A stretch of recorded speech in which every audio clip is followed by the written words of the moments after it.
ছেলেরা শোনো মনোযোগ দিয়া, দোস্ত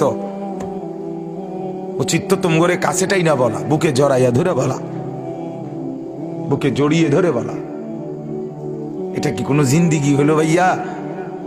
কখনোই আল্লাহকে ডাকতে মন চায় না, এক বেলা নামাজ পড়তেও মন চায় না, কোনো দিন ফজরের নামাজ পড়তে মন চায় না, কোনো দিনও আল্লাহকে ডাকতে মন চায় না। আয় হায় হায়, এটা কি কোনো মানুষের জীবন হইল ভাইয়া?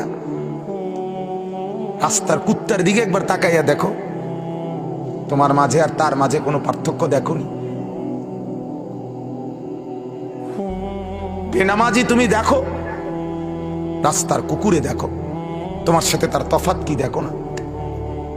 বেপর্দা মহিলাকে বলো না যে বোন দেখো রাস্তার কুকুরের সাথে তফাৎ কি? বেহায়া নারীকে বলেন